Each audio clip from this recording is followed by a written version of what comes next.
I cannot actually believe that we're doing this. It's kind of surreal. She kept going back to, but you know it might flop, but you know it might flop. I'm gonna have to put myself out there, and people are either going to like me or they're not. They can hit, and I can mess with you as a content creator too, because Sure does.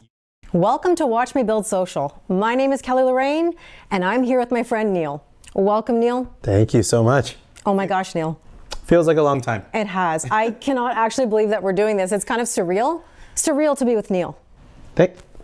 Right off the bat. Yeah, I know. Yeah, no, I love it. It's been, well, what, 6 years we were talking about just off camera before we started? Like Pretty 6 much. years in the making, and we don't even have the excuse of being in a different area code or a different, I would say, different province, Yep. different country. It doesn't fall into that. So we don't have that excuse. We're about, what, an hour away Yep. from each other? Yep.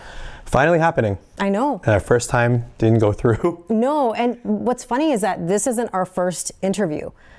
And I don't even know where to begin today because honestly, this doesn't feel like an introduction because we have known each other since what, 2021? 2021, yeah. Okay, right when the so- world was getting back up going again. Exactly.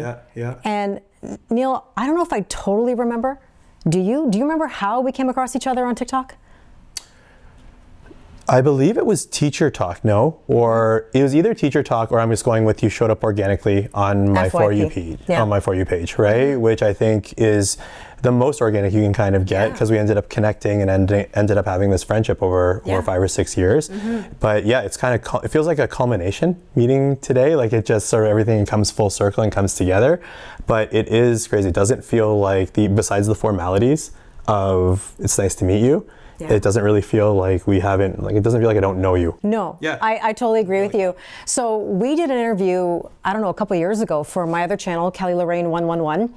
And that topic was very different than today's topic. Yes. And I guess that's a testament to growth and where we've been.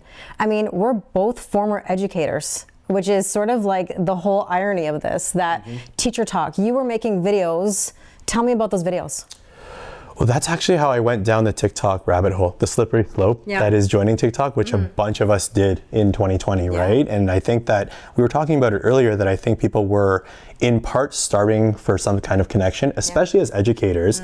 We're used to connecting with 25, 30 kids. And as high school teachers, you have upwards of 85, 86 kids every semester, right? So it's not that you're necessarily looking for a connection with every single one. I know that's idealistic and we strive for that.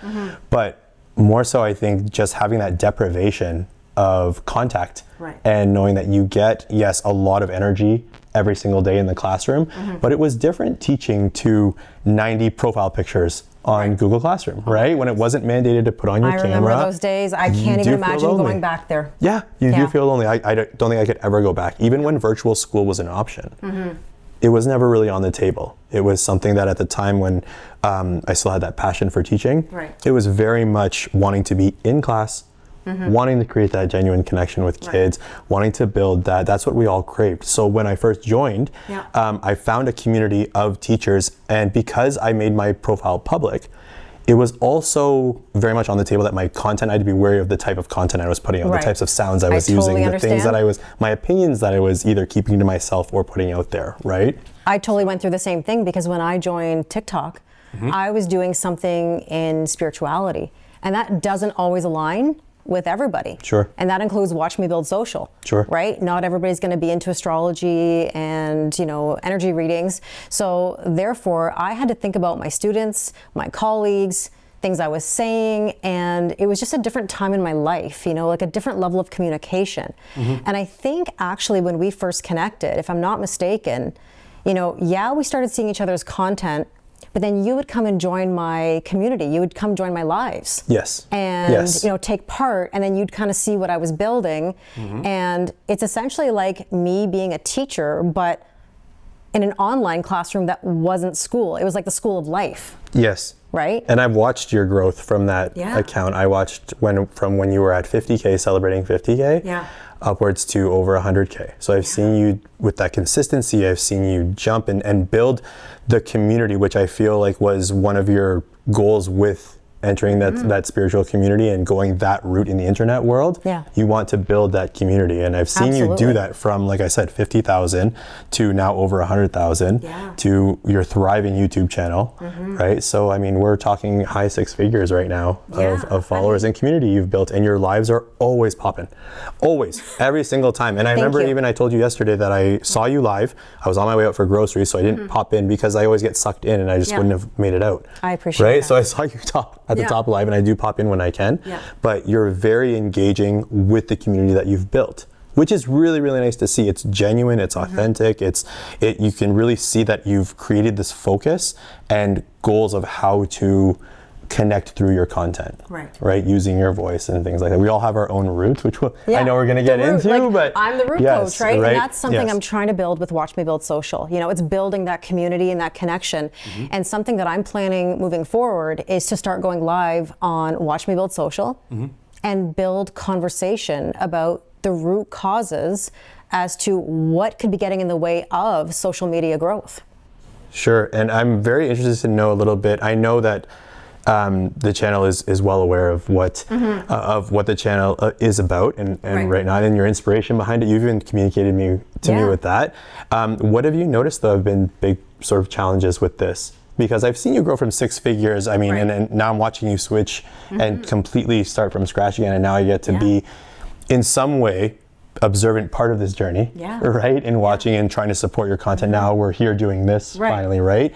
But there's definitely challenges I know that you've noticed, right, 100%. From building, and I know we're going to get into that about the different sides of it, but what have you noticed in terms of after, I guess, 4 or 5 months? Okay, so I started the account, I think back in February, but video, as in like these YouTube videos and this format, you're right, I think more in March.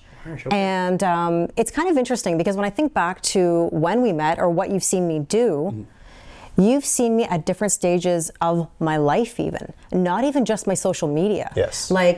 You saw me at a time when I was still teaching full time. My father was still with us. And when he passed away, I made the difficult decision to walk away from my permanent full-time teaching position. And I know this is something you've just done as well, so that's something we have in common. Very fresh, yes. But at the time, you know, I was still trying to figure out what my next steps were.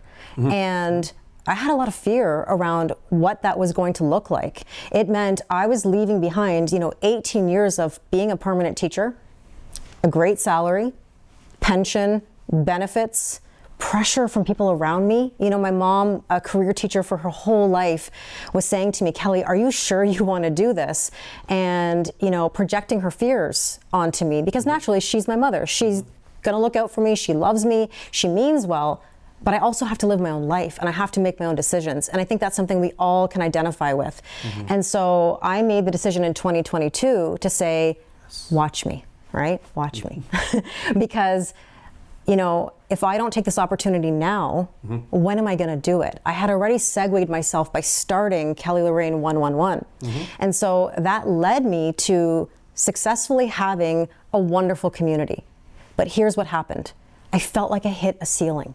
And this is where I think a lot of mid-tier creators can identify. And you and I have talked about this before. Because there does come a point in time where you hit a bit of a ceiling and you feel like you're not growing anymore. You feel like you have a great community, engagement in the comments, but yet somehow new audiences aren't finding you. And there's nothing wrong with the audience that you currently have, but naturally we want to expand. And so I think that's something that I encountered, and that started to make me think about the amplification gap. I didn't know what it was at first, but I started noticing some trends.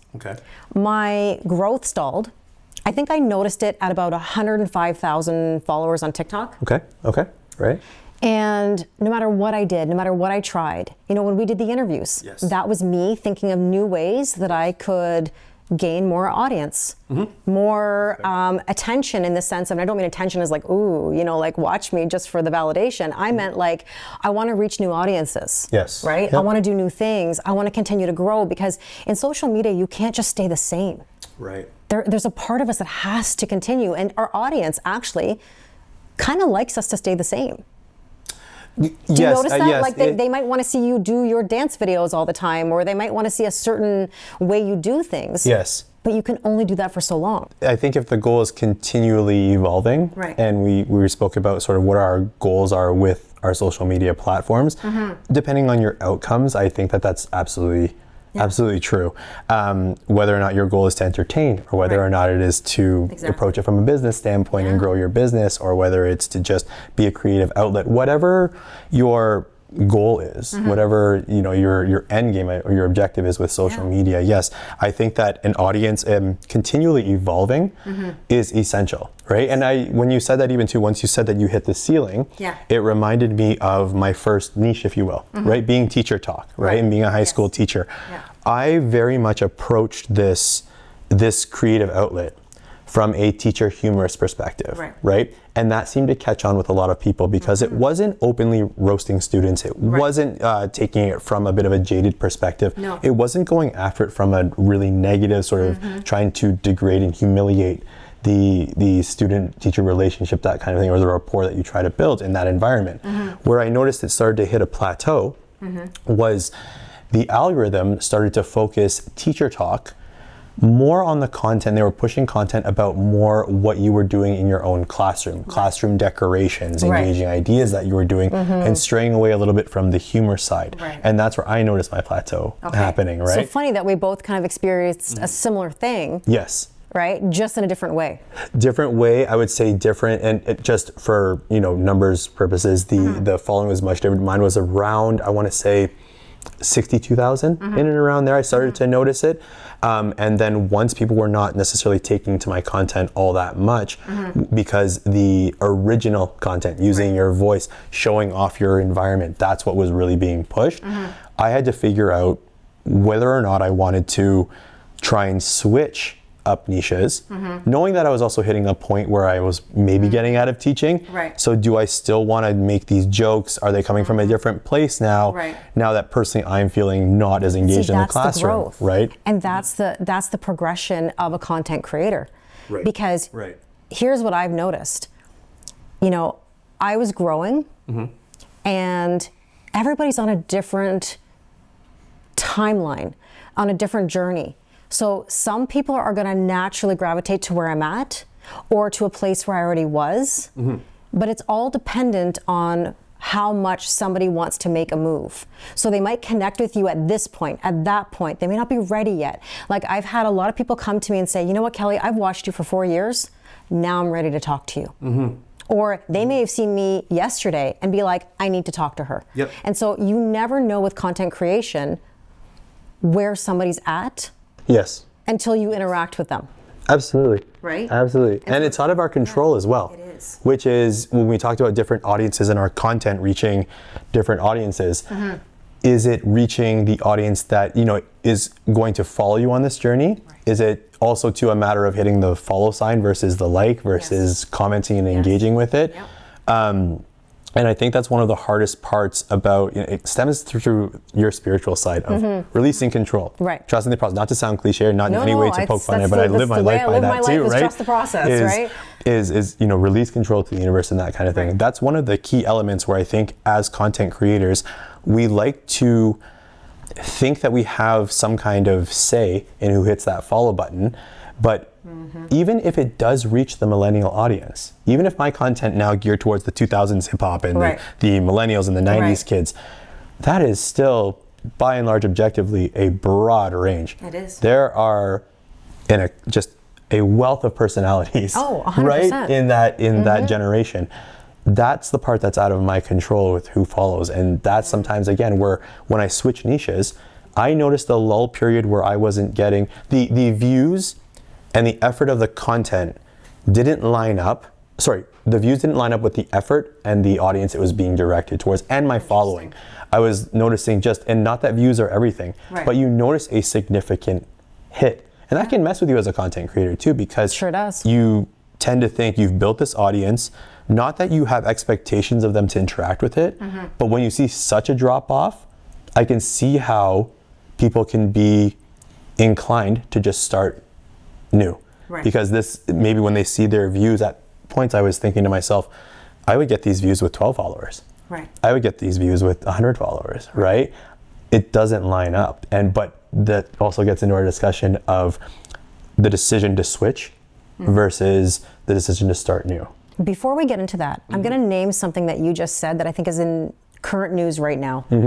And that is the fact that the platform turns the knob. So there was a very famous podcaster who made a comment that YouTube is possibly reducing some views on some elite creators. Yes. Okay.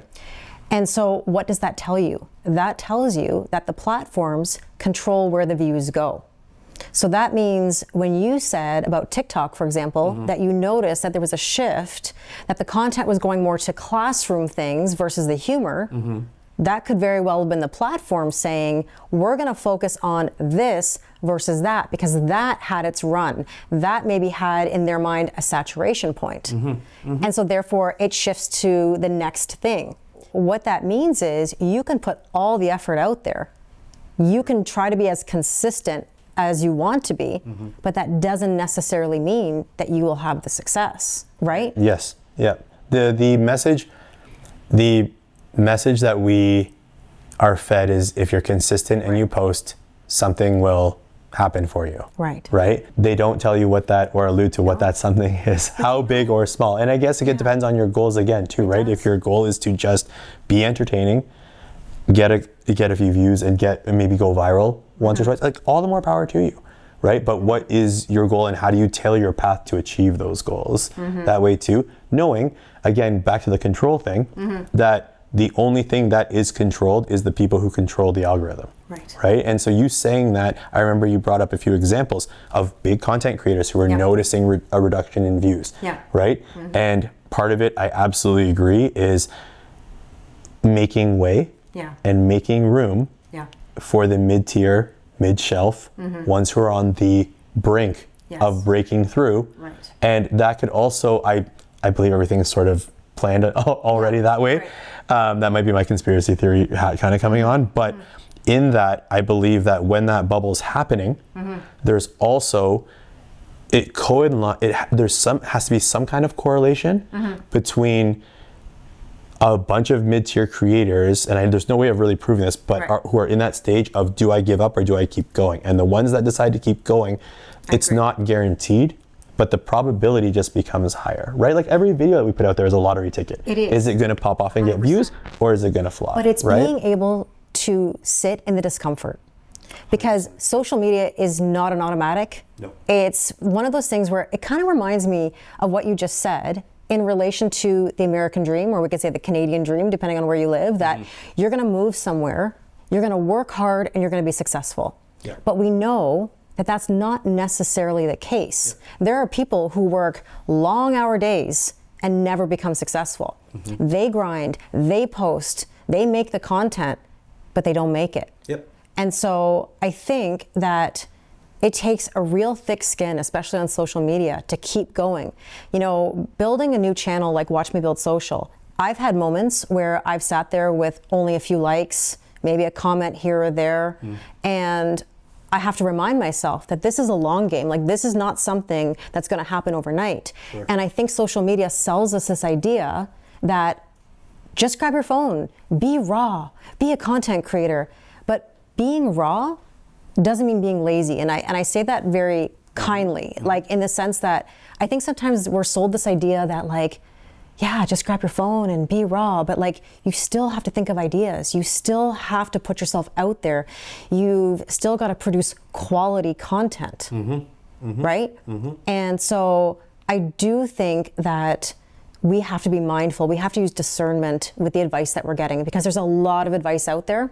And I think that what I'm noticing as a mid-tier creator is that there really is a huge gap between the mid-tier and the elite, right? And so— What's the biggest gap you've noticed? Well, amplification. Right. So here's what happened to me. I got to 105,000 followers, and I started to feel this urge to branch out. I want to do podcasts. I want to do interviews like this. And remember, we tried that. When you think about it, we tried to do an interview like that, right? But that is something that is actually slightly hard to achieve, because if you look at the elite creators, they have a network of people. Yes. Okay? Yes. They have creative directors. They have graphic designers. They have every imaginable tool at their disposal. Right. And they stick together. Okay. And it kind of reminds me of like reality TV. If you ever watch like Big Brother or Survivor, okay, think about the analogy of a show. You have the newbies on the show who are at the bottom. Right? You've got the elite who are the like, you know, they're the strong ones. They're the ones who are really out there networking. And then you've got people who kind of float in the middle. Right. What do you notice about the show? Right. The people who are kind of at the top of the hierarchy, they stay together. They stay loyal to each other. And that's what I see on social media. And so how do you break into that? How do you get into that club? You need proximity capital. Right. So what that means is you need to attach yourself to people who already have a level of success that you don't have. So then how do you get that? I have to reach out to people. I have to try to network myself. And that's a lot of work. That's not easy, right? It takes time and commitment. It Absolutely. does. You've got to repeat yourself. You've got to put yourself out there. Like I'm talking about the amplification gap from every angle imaginable right now. Because I'm seeing it in television, in music, in sports, right? I see it everywhere on social media. So what I'm doing is now I'm bringing one central truth and I'm finding every door that I can bring people in. Okay. And so that took me a while to get there because when I was at 105,000 on Kelly Lorraine, I felt I just couldn't break through the ceiling. And that's what caused you to mainly start and go fresh. Because I started thinking about if I was going to do this all over again, what would I do? And in that situation, it led me to a possible high ticket coaching where I spent a week in the DM with somebody offering me high ticket coaching. And at first it sounded attractive, you know, it sounded like an opportunity. Maybe I was finally being seen, maybe they could amplify me. And then what I realized was the framework that they were, you know, selling to me at a very high price really couldn't help me in the way that I needed. Now it might help somebody else. Somebody who's starting out, they need motivation, they need a framework. Need direction, something to be sold, right? An idea to be sold, absolutely. But this coaching didn't include one-on-one. It was a cohort of many people. How were they going to really serve my specific problem? And when I asked specifically 3 times to clarify, how are you going to help me? Because this is what I'm looking for. I want to be on podcasts. I want to do this. I want to do that. And they just gave me a bunch of words that were trademarked. It didn't feel like it was a fit for me because what guarantee did I have that I was really going to get any amplification? So that's what led me to this crew and saying, if I'm going to spend money, where would it better serve me? And so what I've learned throughout this process, and I think this is what's been so valuable about Watch Me Build Social, is that it's brought me to another level of research and understanding the creator economy beyond what I've already done. So whenever I say, take what you've learned from the past, apply it to the present, and have a better future, it means I just spent 5 years of building. And I'm really fortunate to have reached what I've reached. You know, I'm very proud of that. And when I look at what you've done, I feel the same way about you. Like I'm really proud of what you've accomplished because it's not easy. Most people give up, right? No, seriously, because I've watched you for a long time and you have dedication. I mean, we kind of joke about the fact that my face comes across your feed what feels like 1,000,000 times a day, and the same, your stuff comes across my feed all day. And you know, that's something that really takes dedication because it is basically like a full-time job. I think we spoke about that too. You touched on it earlier as well, as people are fed that idea of just grab your phone, be raw, authentic, be raw, and things will pay off for you, right? Like just put yourself out there. Now that's true to a degree. There is no perfect time to start. I think we've spoken about that a lot. There's zero perfect time to start. Just grab your phone and start doing it. But to expect, or maybe to go in with the idea of, again, what's your goal? What are you chasing? Right? That comes, I think, with practice. That comes with time. But again, to a degree, grab your phone, just start doing it. Well, you have to get better. I always say if every video is better than the last, then I've done something right. And I do feel like every video I've done has brought me experience and knowledge and the ability to think differently the next time, right? And so that's why this has been so valuable to me. And something that I've noticed ever since I've started Watch Me Build Social, my Kelly Lorraine account has gone up 12,000 followers. Wonderful. So I was at 105.6. And now as we sit here today, I think I'm at 117,000. Wonderful. And that's awesome. Yeah. And like, I mean, what is the reason behind it? Well, I've been actually more clear in my videos. Where I think I used to start my videos with more like, you know, this is a general whatever, whereas now I start my video with a hook that is very specific, right? And I think that's brought people in more because they know what they're getting. Yes. Right? And I think that's the importance of a hook or a central truth, or people knowing what they're going to get from the content. I would also argue too that you, since building Watch Me Social, you haven't lacked on your Kelly Lorraine 111. Exactly. You understand. Right? And that's a big thing where your focus can understandably go into all of this, of everything that you see set up here. Like this is right. It's like I let go of that mindset of, oh, I have a ceiling. Right? And so I think that's the whole truth behind trusting the process. Like, you can't try to control things. You do have to kind of go with the flow and let things happen. And when people try to control, that's when it goes sideways. And I think we've all been there. I think that's actually very human to try to control things. But the more you try to control things, what you resist persists, you know, or when you ignore something, it comes right back to you. And going back to your point about grabbing your phone and creating content, like I said, there was a degree of truth behind that. But the bottom line is, and this is not a new sentiment, but good content takes time. Yes. People think that putting a selfie angle and walking around and saying this is where I went and this is what the shots I got at this festival or this restaurant or whatnot, all of that takes time and editing, and all of that takes, you know, it takes effort to get the right angles. And you even see where you filmed multiple videos throughout one day, right? And walking in here and seeing the setup and seeing the crew at work and sort of locked in and now appreciating you're seeing the process. behind the scenes because you always see the other side of it. Exactly. I was saying, before I get to see the finished product, I get to see the cuts and the discussions that you have with the clean editing and everything like that. And now I get to see the process and all of the work that goes in behind it, right? So it's a whole different appreciation for the commitment to create content, to create engaging content that people will value and people will love, right? My perspective, or the way that I've managed to, I guess, not box myself in, but the route that I've taken on is more of like the entertainment route in trying to find a way to not make it so career focused. And I was thinking about that last night after our conversation as well. And I think that's what it is as well, is there's not necessarily a desire to grow my business or my career side from it. If anything, I think right now, and it's may change, but I'm in a stage right now where I'm trying to get my content off of my career, like focus not on my career. So whether or not I have my career titles in my bio or my certifications in my bio, if people take the time to go to my page and... So it's kind of like a let go, let God, let the universe take the wheel kind of thing, where like if they find you, they find you.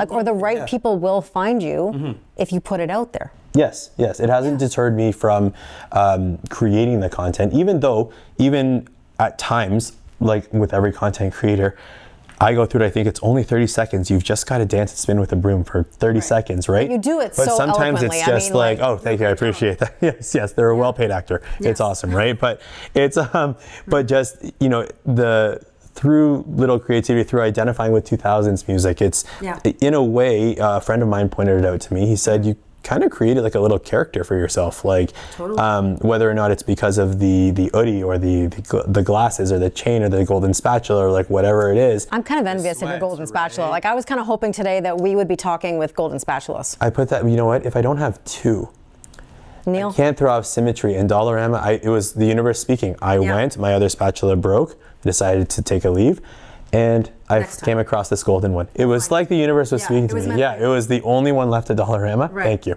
Right? Yeah. And so, but again, whatever the perk may be, whatever people take to, I've also noticed and I know because you've seen my content before, in a 30-second video, in a 15-second clip, the amount of takeaways that people have that I'm not intending is just, it adds to the fun. It does. Creating that content. So whether it's the broom, whether it's the hoodie, whether it's the hat, whether it's the chain or the glasses, whether it's the pictures in the background, whether it's the house plant, whether it's the movie. What's on your TV screen? Because you always have like a movie or a show that's related. That's connected. Yes. Right? So I enjoy the takeaways of seeing what people take away from the entertainment value. This is right now for fun and getting it off of career focus, right? If I decide to make a shift and go back into the business aspect, Right. that will actually be not a crossroads, but a big decision to make of whether do I pivot niches once again, and knowing that there could be a lull period, Yeah. or do I start fresh and go from there? And there's ample opportunity, but again, it's getting. I don't think there's a right or a wrong in this, and we've talked about this because I think you have very valid reasons why you might, pivot, or why, you might say, hey, I will start fresh at a certain point. But I think you have to try and figure that out. I mean, that's experience. And I think that's going back to what I was saying about Kelly Lorraine 111, and also Watch Me Build Social, is that all of this is experience. Like, I'm doing this in real time. I'm trying to build something and show everybody what I'm doing. This is me experiencing it. I'm learning. Like, before we started today, I was nervous. Now I don't feel nervous. I feel comfortable. Right. But I was sitting here going, oh my gosh, what am I going to say? What am I going to do? Right? And yet I talk naturally all the time. Yeah, I go live all the time. Yeah. I'm a teacher on stage all the time. So this is not foreign to me, but we're human at the same time, right? We're all going to have our moments of nervousness or whatever. And so I think that that's just part of it. You're going to have fear. You're going to have to work through it. And this is the thing, you got to get better every single time. Now, something that I wanted to address that you said, you reminded me of something. And it was a post that I saw on Instagram, or a video on Instagram, and it kind of bugged me.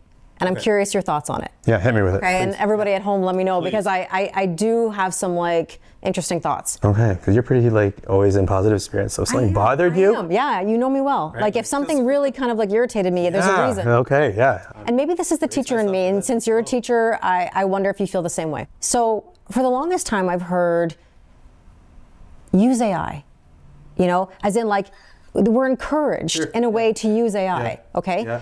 And I know there's a lot of backlash against AI now because we're seeing a lot of AI slop, and I completely understand. But I saw a content creator criticizing people reading off of a teleprompter and having their scripts written by AI. And as much as I understand that, yes, there can be some videos where it might be painfully hard to watch, or you see the eyes going left and right, or but on the other hand, how are people supposed to get better? If we're telling people, put yourself out there, be raw, get your camera out.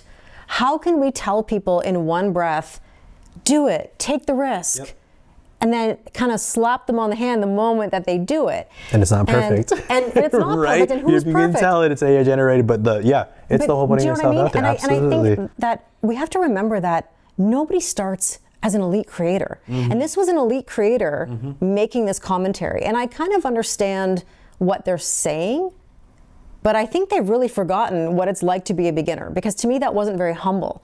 Because as a teacher, I'm always one to encourage. I'm not afraid to, for example, to go to a new hairstylist who's young and just out of hair school, because I give the opportunity. Show me. I trust you. You're the artist. Right? And so that's probably a higher threshold than most people. Well, maybe I'm different that way. But I understand what you're saying. I'm that's wonderful. But that's wonderful. The teacher in me, and I'm very Yeah. much an optimist. Yes. But what kind of hurts when I see that content is that we're telling people to take a risk, but then we're criticizing it all at the same time. And that's not everybody, but it kind of hurt me to see that, because I want people to do well. Yes.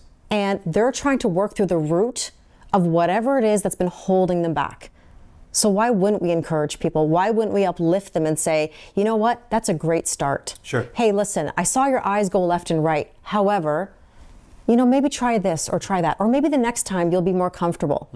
But again, the internet is not always so kind. And so I think that this is something that we don't have control over.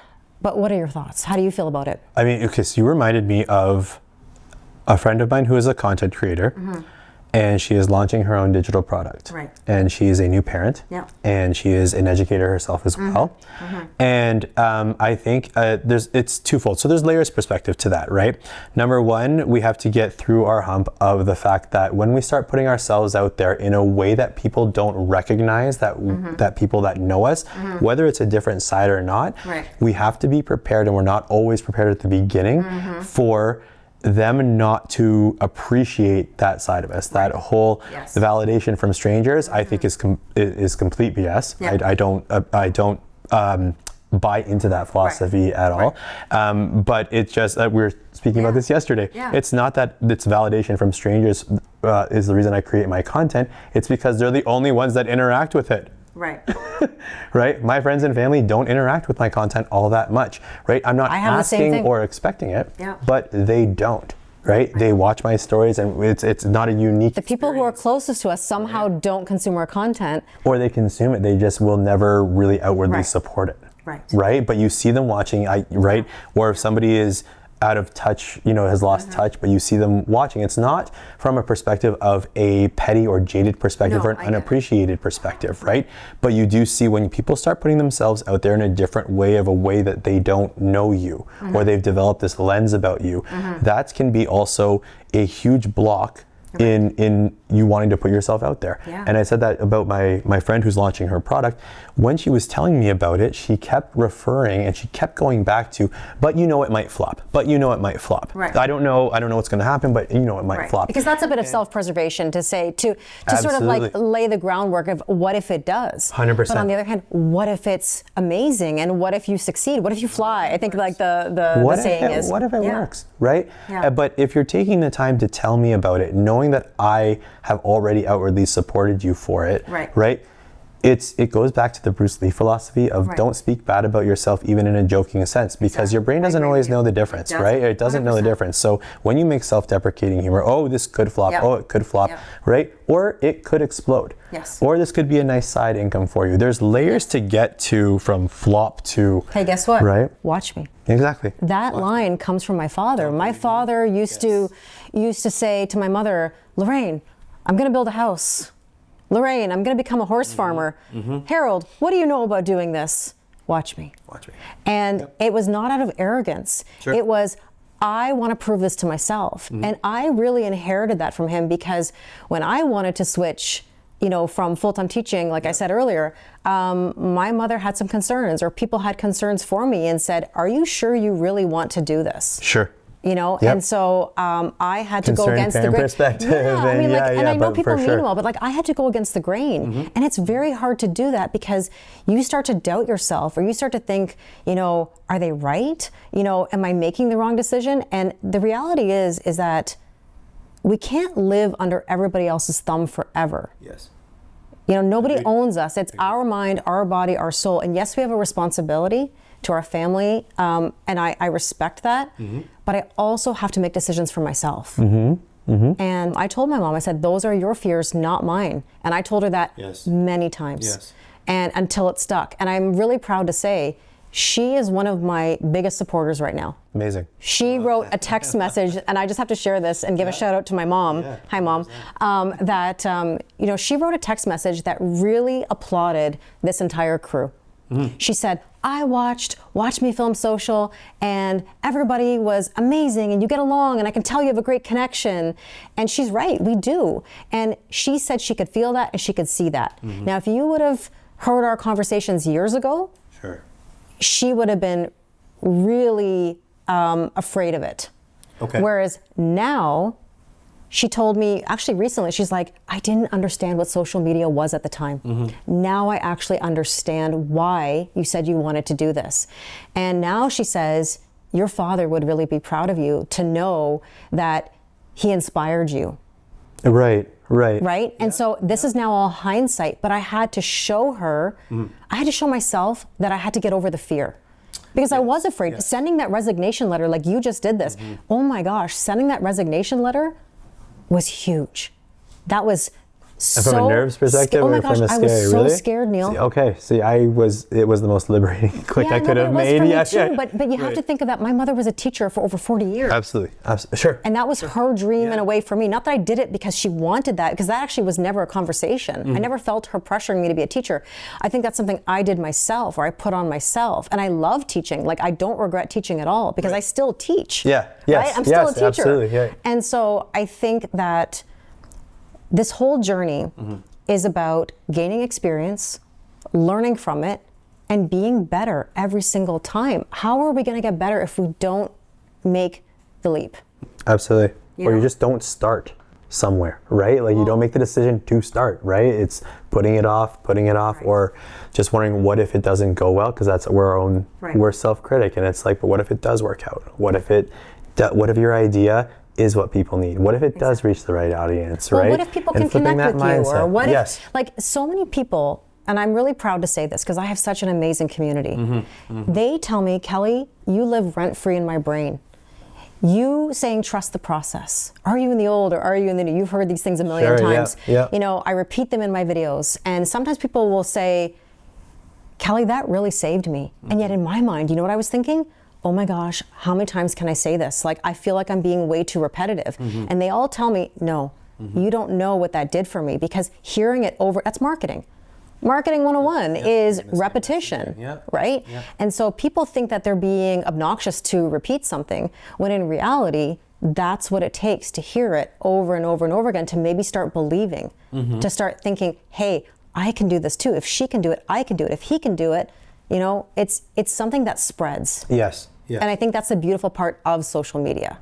And as much as, to connect to that as well, as much as we want to keep our content diversified and to keep a variety of content. We spoke about this many times, and I'm a firm believer in it with the type of content I put out there now, and the types of videos I put out there now.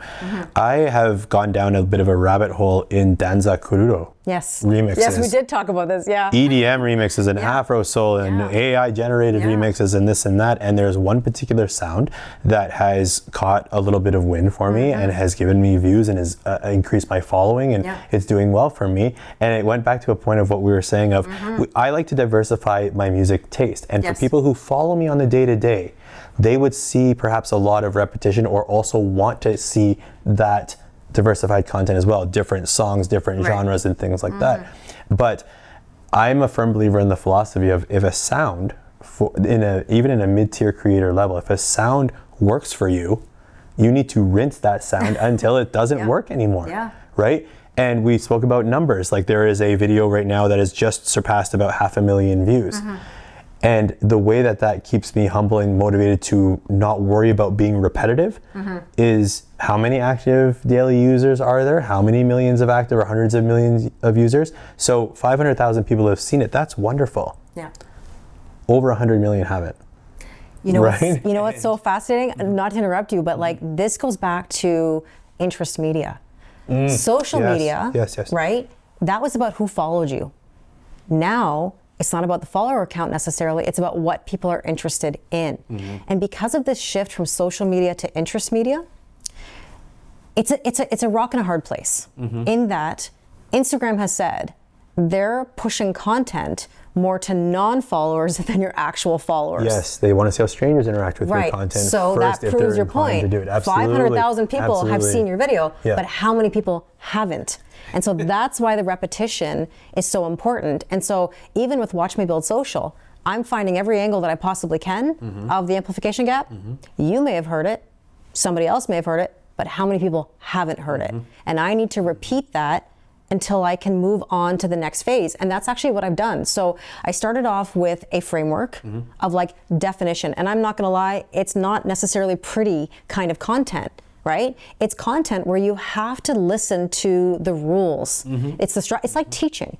You walk into the classroom the first day, I can't be all loose. I have to have some structure, some, curriculum, I guess you could say, that like I need to cover. And then I can loosen up and I can deviate. And so that's what I did. I started with, this is the amplification gap. Here's an example of the amplification gap. Amplification gap, amplification gap. People don't know what that is. So if they don't know what that is, how are they gonna know unless I don't set the groundwork? So now I'm looking at the amplification gap from a personal level. I'm looking for the root, because I can see it structurally in our society, but I don't think people realize that it's not just structural, it's actually personal. Because within us, we all have an amplification gap. We might have a limiting belief that says, I want to do something, but I'm afraid to do it, or I don't know how to close that gap. How do I become this person? I see somebody, I aspire to be like them. How do I do that? What do you think that stems from, ultimately? I think it comes from childhood. I do, because I mean, think about it as a teacher. Or what qualitative trait do you think that stems from? Maybe I should have phrased that question better. Because if it's coming from childhood, which I agree with you, it might be psychological, right? So I'm curious to know from that, because you invest so much time into this as well, what is it that you believe then prevents people from doing that? And I don't want to necessarily lead you that way, but like what is it qualitatively? Like where do you think that creators hit that stumble from, given what you've said, given everything you've spoken about? Yeah, I mean, I think a lot of it comes from childhood. I think it comes from a time long before somebody got into that app. Okay? Because the app might be where you presently are. Yes. But a lot of the journey comes from where we began. Now, think about being in a classroom. You've seen many stories. You've experienced students with a lot of hurts. Okay? And we all have our own traumas, triggers, and hurts. And what comes to my mind is, imagine that student that didn't feel picked for something, group work. Maybe they weren't called on by their teacher.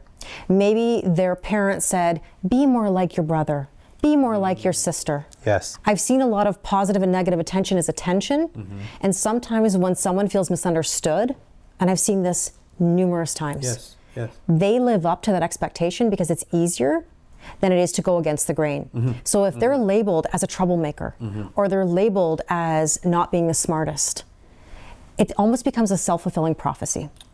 Okay? And it's not like we sit there consciously going, oh, that's what happened to me. That's what was said to me. It's a feeling, and you can't measure that feeling. You can't measure somebody's hurt or what criticism it was that started long ago. And so we go and live our lives the best way we know how, right?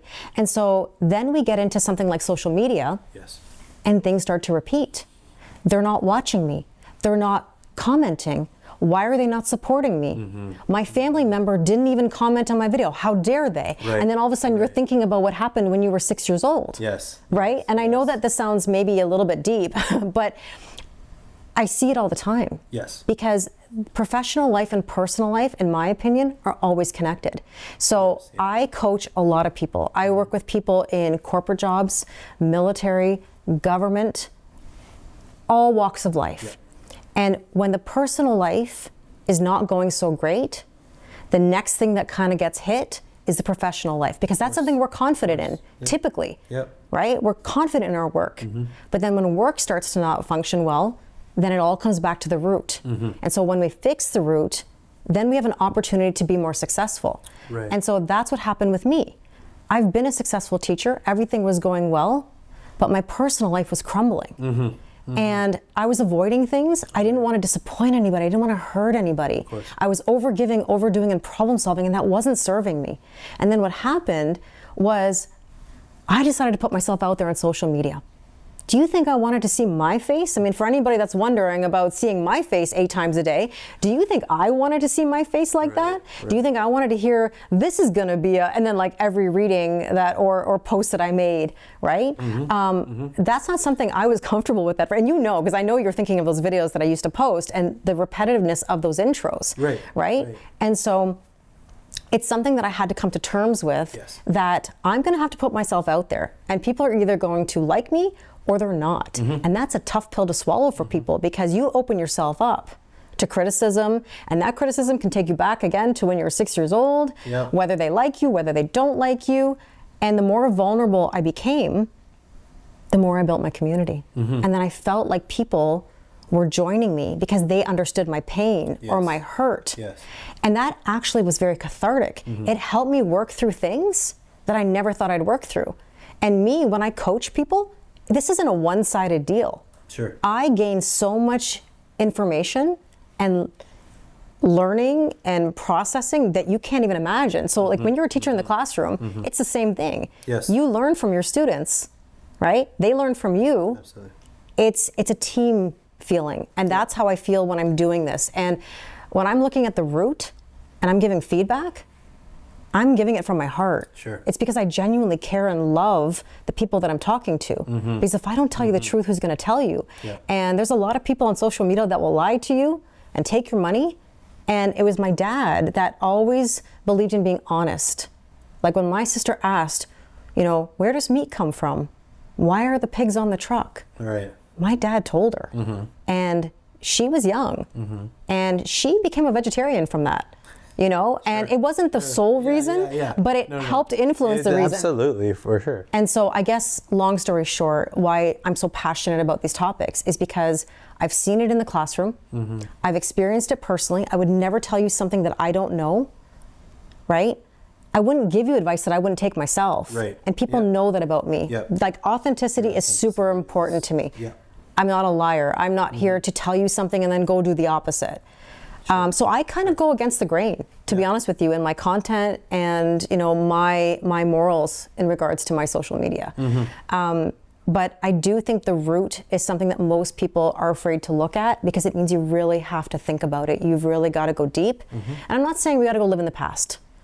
I don't believe that. You can visit the past, you can't live there. And I don't want to live there either. So you're not going to hear me delve deep into all the things that happened in the past. It didn't happen to me, it happened for me. And I'm actually thankful for a lot of it, even though it was some pretty bad stuff. But I can talk about it, but I'm talking about it from a lens of learning. It's feedback. It's a moment of data and time is how I would describe it. I can't let that define me. So let's say you have a video and that video doesn't do well. That's not representative of your worth.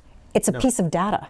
It's today's data. Tomorrow's data might be completely different, right? And we can look at trends over time, of course. But I do think it's important to look at the root. So that leads me to then asking you, what's next for you? What are you looking to improve on, or what are you looking to take from your past that you've learned from, apply it to your present so that you can have a successful future on social media?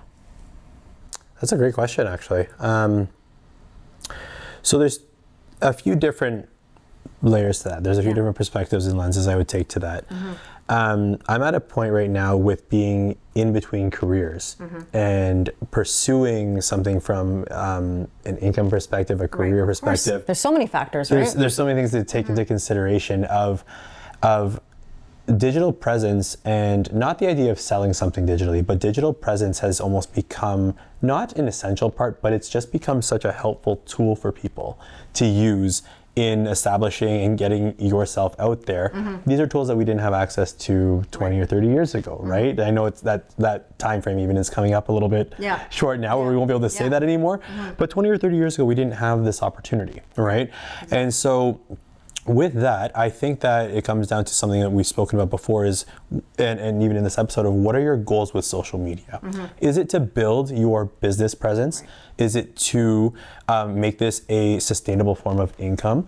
Is it to entertain? Is it to help people? Is it to build community? Is it to go viral? Yeah, or sell a product, or whatever. Like, it could be anything. Whatever it might be, right?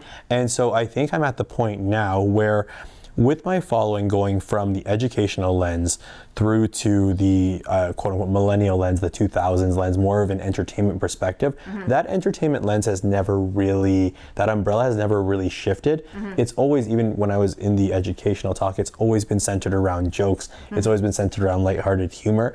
It's just made a bit of a shift in terms of music genre, in terms of the audience I'm trying to identify with is not so much geared towards the student anymore. It's geared towards my peers, people in my generation, right? So I'm at the point now where, because they are also my target audience for my entrepreneurial journey, do I start fresh and rebuild? Because I've seen through my own experimentation with my own accounts, going from We All Deserve to Eat, to More Than Just a Teacher, to sports content, to podcast content, to now millennial content.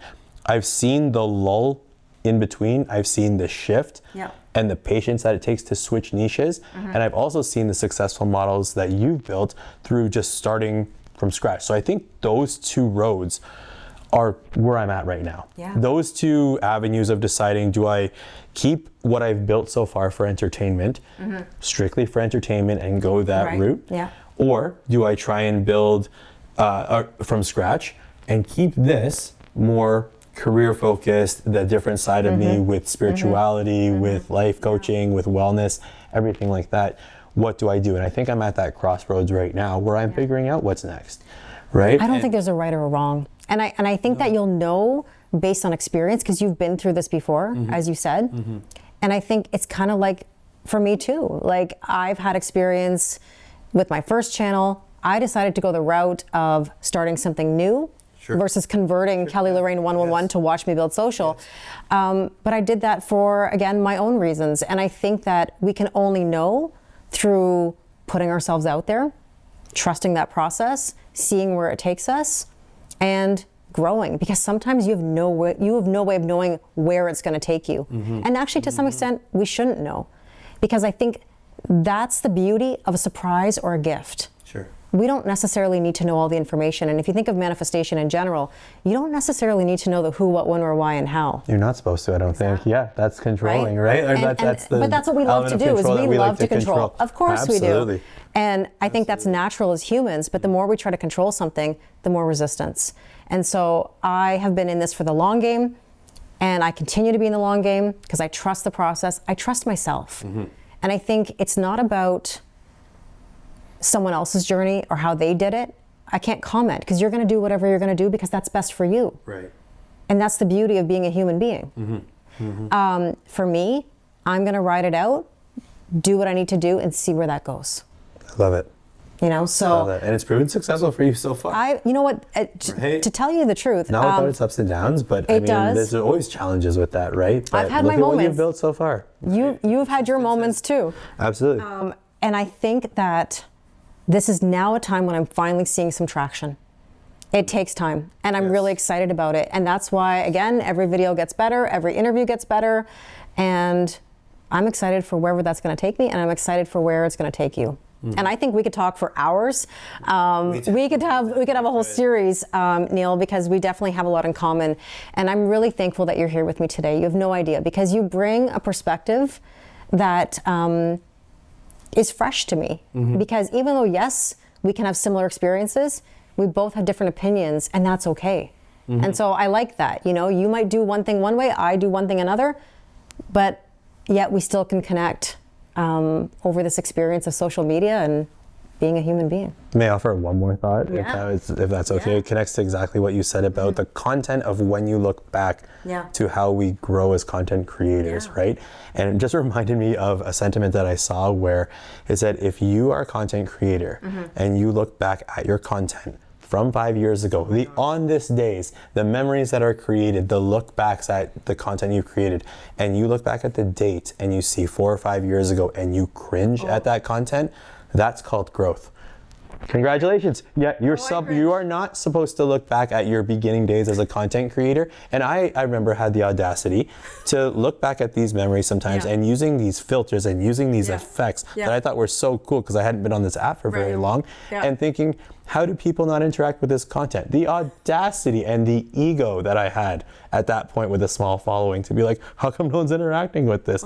And looking back thinking, I'm so happy no one interacted with that. But you know what? It's amazing to see where things have come in 5 years. I don't mean to keep from going, a certain perspective. But I have to just say one thing. I really do before we go. I call it checking your work. And you're a teacher and you understand this. And I use the example all the time of like a math teacher. There's so many people, and I was included in this, that's why I'm speaking about it. There's so many people that say, it has to be this. It is. It's this. I know that it's this. Now in Kelly Lorraine, I talk to people a lot about relationships, and they'll say, it has to be this person. It's this, it's that, it's whatever. And I believe them. It's not that I doubt that. But you have to remember that in that moment, you believe this to be true. You don't have the foresight, okay? And imagine you're a math teacher. You give the test to a student, and the student says, I don't need to solve this equation and show my process. This is the answer. Okay, but how do you know that's the answer? I just know. I'm told. I feel it. Okay, fair enough. But guess what? When you go through the process, what starts to happen? You start to go, you know, I thought it was this, but maybe I missed something along the way. And there's nothing wrong with that. That doesn't mean anybody's a failure or there's a problem. It just means we're human. And there are going to be moments where it's not what we thought. Right. Because if I look back, I thought a lot of things. I was certain I could have told you it's this, that, and whatever. And now that I'm where I'm at, it's because I checked my work. And a lot of people are afraid to check their work because people are afraid to be wrong. And the thing about social media is that we're afraid to be wrong. In that moment, you believed that that filter, that moment, that sound, that look, that whatever was the right thing. It was it. Yep. And that's okay. You Yep. thought it was, and I thought so too. But again, that is growth, that is hindsight, that is foresight, because now I have the hindsight, now I have the foresight. And so that I think is the process of growing and learning. So I'm all about checking your work and saying one humble word, maybe. See, there's my mother coming in here now. My mother and my father really played a huge role with me, obviously, because my mother used to say, Kelly, you don't know for certain. Why don't you try maybe? And I do follow that, maybe. So maybe we should do another interview. Maybe. Maybe. Maybe we'll line this Maybe up. we'll do that, yes, okay? Maybe we'll continue this another Yes, day. okay. Yes. Thank you so much for having me. Thank you so, so much. I really appreciate Neil being here. Neil, tell us, where can we find you? Oh, you're letting me plug myself? Yeah, Look of at course this. I am. Oh, what did I do to deserve this? Well, it's all, I keep it simple for everybody. Yes, they can be, it's at Life with Coach Neilio. Neilio. It's a long handle, but it's consistent across everything. So no, thank you, Kelly. This is awesome. This is long overdue in the making. 6 years. Oh my gosh, we finally made it. And it Neil. won't be our last interview. No, so absolutely not. I'm very, very thankful. I'm very thankful to you too. Thanks, Neil. Thank you, everybody, for watching. Let me know in the comments what you thought of our interview. Do you have any questions? Questions for me? Questions for Neil?